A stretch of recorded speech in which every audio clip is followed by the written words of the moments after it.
Драго ми е што во текот на мојата работна посета на Париз, вчера имав можност да бидам првиот македонски премиер кој имаше официјална средба со директорката на УНЕСКО и при тоа и да се обратам на македонски јазик пред земјите членки, представниците земји членки на годишната конференција на УНЕСКО. Дополнително на состанокот имавме можност со директорката да разговараме во однос на Охридскиот регион, кој што го задржа статусот на природно и културно светско наследство и секако да разговараме за понатамошните чекори во однос на заштита и унапредување на овој светски значаен регион. Во текот на вечерта бев на работна вечера со кај председателот на Франција, господинот Макрон, на кој што присуствува председатели и премиери на други земји, секако и председатели и директори на меѓународни институции, кои што се од исклучително високо значење како за нас, така и за сите земји во Европа и во светот. На самата средба разговаравме во однос на актуелните случувања кои што се од значај за регионот и за Европа, а во светло на војната која што се води во Украина и на војната која што се води на Блискиот Исток и можевме да размениме искуства во однос на справувањето со предизвиците кои што сите земји ги имаат, меѓутоа и на заедничките напори кои што сите ги правиме. Беше присутен и председателот на Европскиот совет, исто така и председатели и премиери на земји членки на Европската унија, со кои што можевме да поразговараме и за планот за раст за Западен Балкан, кој што во детали веќе почнува да се преточува во акциони планови, а зашто нормално ќе следуваат активности во наредниот период. Во текот на денешниот ден бев присутен на отворањето на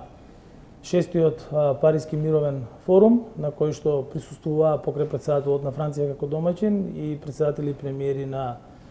голем број држави, вклучително и представници на меѓународни финансиски и други организации.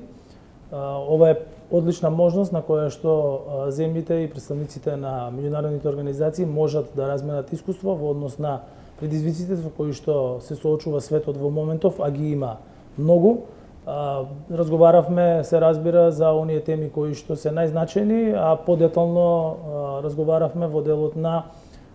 мерките кои што ги преземаме во делот на справувањето со предизвиците и секако во однос на остварувањето на целите за долгорочен одржив развој. Јас ги споделив искуствата кои што како држава ги имаме во однос на успешното справување со енергетската и економската криза. Светската банка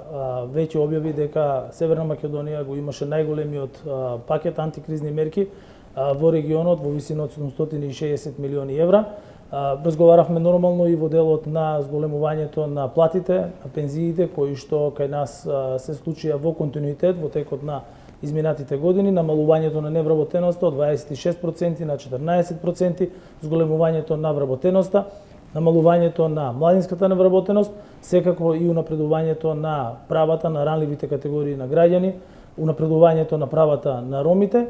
и разговаравме во однос на обезбедување на што подобра енергетска позиција и енергетска независност на Северна Македонија, при што ги истакнав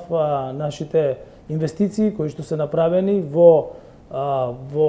државата во текот на изминатите веќе 2 години, а кои што представуваат најголемо инсталирање на обновливи извори на енергија од осамостојувањето на нашата држава. Парискиот мировен форум представува навистина одлично место каде што можат да се разменат голем број на искуства помеѓу присутните земји и на кои што се разговара во однос на унапредувањето на заедничката соработка. Имав и средба со новиот помошник државен секретар за Европа и Евроазија на Соединетите Американски држави, господинот Џејмс О'Брајен,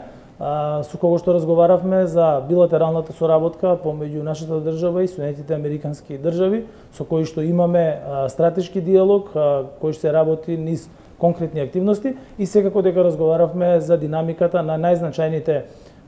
политички и економски теми во нашата држава и во регионот на Западен Балкан.